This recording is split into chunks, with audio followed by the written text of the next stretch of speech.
my home county of North Yorkshire and I'm walking down a very familiar drive.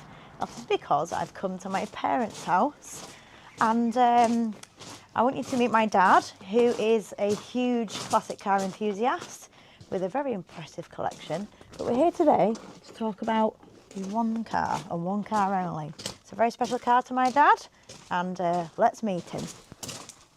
So everyone, do you recognise, is there a likeness there? Probably not. This is my dad, this is Roy Blake, and he is here to talk to us about his very special car. And I won't give away anything yet. Let's have a look at it, shall we? Dad, are you ready to do this? Yes, I am. Let's do this.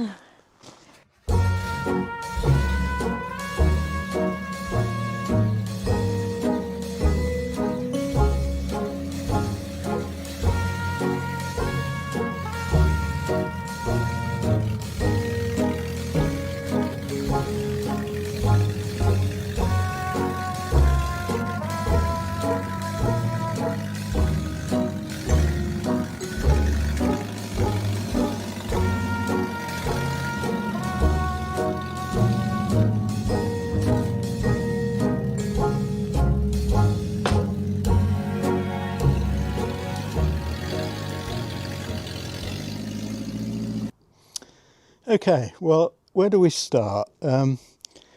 Let's go back a bit. When I retired, more than 7 years ago now, I thought, I need to get a classic car. So I went out and bought one. It was an MGC 1968. The trouble is, I didn't stop there. And I've now got 7 classics altogether.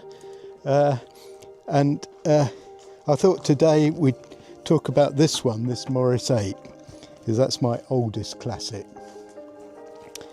Now, oh yeah, well, I should mention that buying classic cars, my wife thinks is a disease, and she's probably right, and there's no cure for it. So. Anyway, let's talk about this Morris 8 here. A few years ago, my sister was rooting through some old family photos, and she came up with this one, which is too small to see, but I've got a bigger version here. So here's an enlarged version. Now, this is my granddad and his Morris 8, taken in 1954, and this little chap here is me. Of course, I didn't notice I was a snappy dresser even then. And interestingly, I can remember that car because my granddad kept it for quite a few years until he couldn't drive anymore.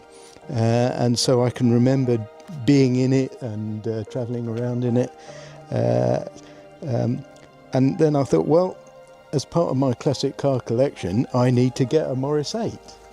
So I had a look around the internet and I found one down in Nottingham which was in need of quite a lot of attention. It was a project, so I bought it, and Helen here trailered it up for me from Nottingham and delivered it here, and we pushed it into my workshop, and there it stayed for about a year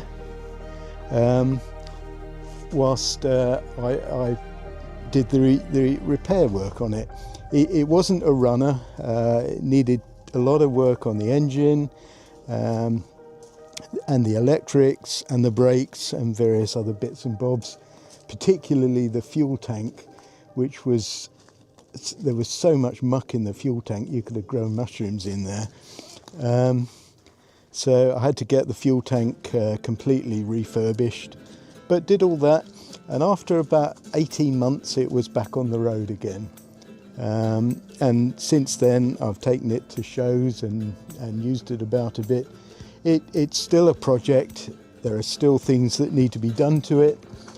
But it's my oldest classic. So what's she got under her bonnet then? It's a 918cc 4-cylinder side valve engine, which is one of the standards for Morris. It's rated at about 23 horsepower, and I had to fit a new carburettor, a new distributor, new fuel pump and new coil, and the cylinder head had to come off and be completely cleaned and so on. Looks fairly modern under there. Well, for its age it was quite a modern car. It's got hydraulics all round, it's got electric fuel pump, which some didn't have, so it really was the car that saved Morris, because it became very popular. And the question is, well, what's it like to drive? And I think the first thing to say is it has very little power. It generates roughly 23 horsepower, and it's only got 3 gears and reverse. It will go at about 45 miles an hour, but it feels a bit scary at any speeds above that. So it's an interesting drive, but actually quite a comfortable driving position. You can see around pretty well. The gear lever's nicely situated, and the handbrake is as well. However, there's a couple of things that I found rather strange. It's a 3-speed box, but there's only synchromesh between second and third, so you do get a lot of gear crunching. Not much you can do about that. Of course, it's down to driver as well. Now, the other problem is that in almost every other car I've ever driven, first gear is over to the left and forward. So in this car, if you go over to the left and forward, you're not in first gear, you're in reverse. Oh no.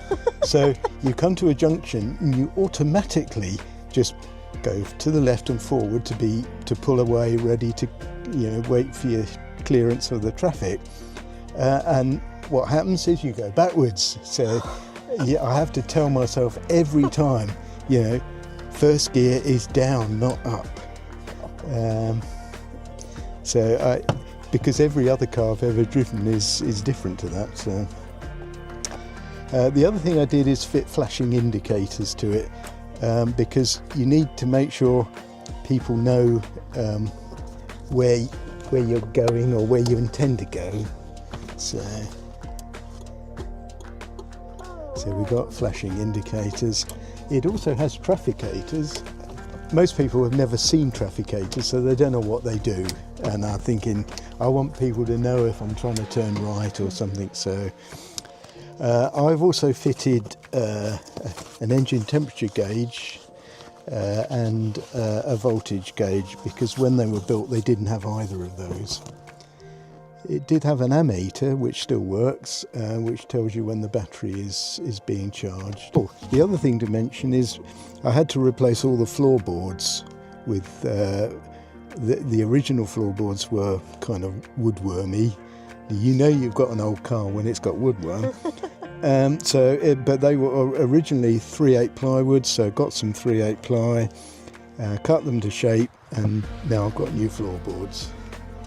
And you can actually see the road down there, but that's how it was in those days. So it's still a work in progress. There's still quite a lot of body work to do to it, and I shall be working on it for a long time in the future. But it's been great fun to renovate it and to get it running again.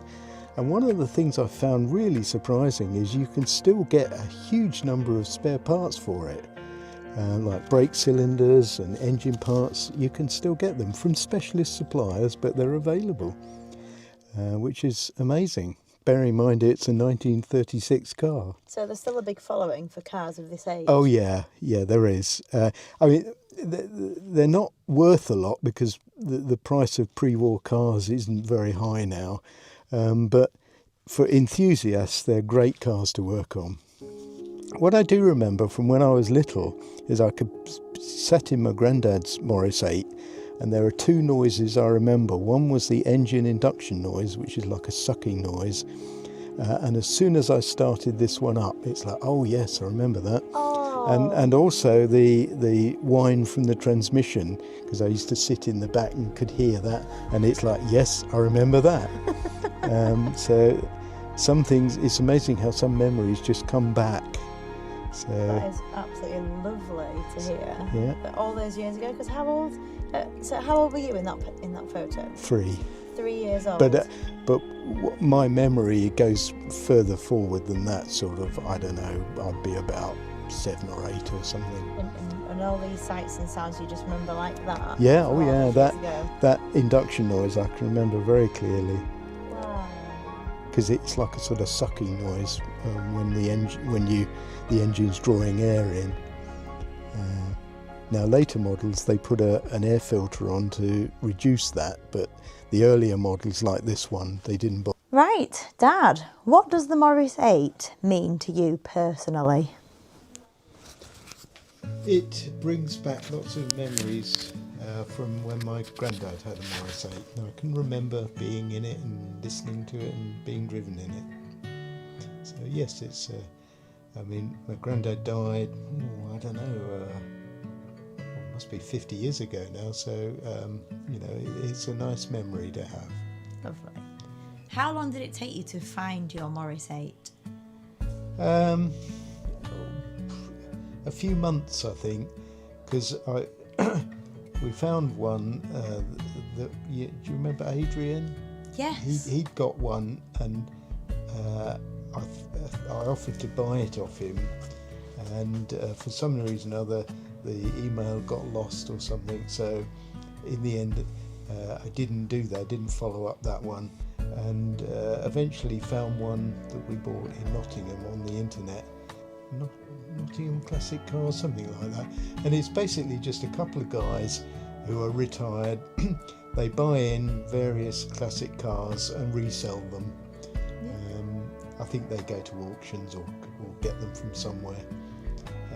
They were both enthusiasts and they understand classic cars. So It's a great business to be in. yeah, that's. And at the time, he had, right next to the Morris, he had a really immaculate MGTC. I was very tempted to buy that, but didn't. So I've got one now. You have got one now. Where did you get that from? Yeah, well. Care to tell us? Yeah, that came from Frank's Motors. I found it for you, didn't I? My first day there. The deal was, if I wanted that, the Cobra had to come down to your end, which we've done. Which we have, and that was on Frank's Weekly on one of our episodes we went to bike night, so watch out for that one. But it took a while, probably 3 months, something like that. Not too bad then. Some people search for years, don't they? There were quite a few available, but I didn't want to pay much, and I wanted it to be a project so I could tinker with it and work on it and learn about it. So I just remember when you said you'd found one, and you said, I don't know how I'm going to get back. I went, I've got a trailer in a van. Yeah. Well, that was it. So we went down together to pick it up. When you went to go pick it up from the 2 retired blokes that have this little business on the side, did you tell them the story as to why you were getting this car? Did they know why it was special? I think I might have shown them the picture. And did they go nuts about it? No. They were more interested in the fact I got an MGC. But they're trying to do a deal with you. And I think they thought, ooh, that's worth something. Yes, we'll have that. Now, I do remember you told me that you went to the NEC or a big car show. And we were walking around that and came across the Morris Register site, I think, Morris Register. And there was a nice looking Morris 8. And I said to Marge, oh, that's a Morris 8. My granddad had one of those. And then all of a sudden, out of nowhere, this guy turned up.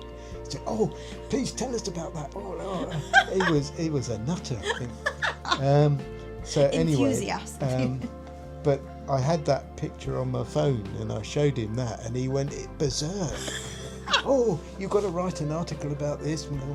So he said, yes, all right. Well, we've got to go now, you know. And I think they were expecting me to put something into their magazine, but I never did. Oh, write that article. You never know. Well, it will be on video. It will be on video now, yes. Oh, I love that story. It's brilliant.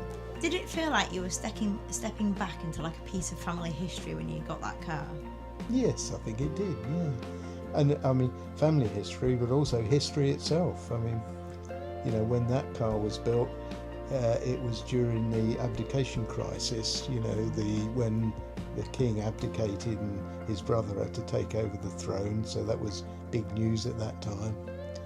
So, yeah, yes, it's a bit of history. Do you see yourself keeping this car in the family? Yes, I think so. I mean, there's still lots of work to do on it, but yeah, I think so. Have you got any plans for the future for it? Yeah, I'd like to get the bodywork done, but what I might do is subcontract that out to someone who's a specialist in it. Yeah. If your granddad could see you with this car today, what do you think he'd say? Oh dear. What would he say? I don't know. He'd probably say, you know, this is a good car and you need to look after it or something like that. Love it. Well, thank you very much for taking the time to show me your amazing car and talk to me about it. And I hope that you enjoy many more years of fabulous motoring with your car. Yeah. And I've got 6 others to look after Yes, as you well. have.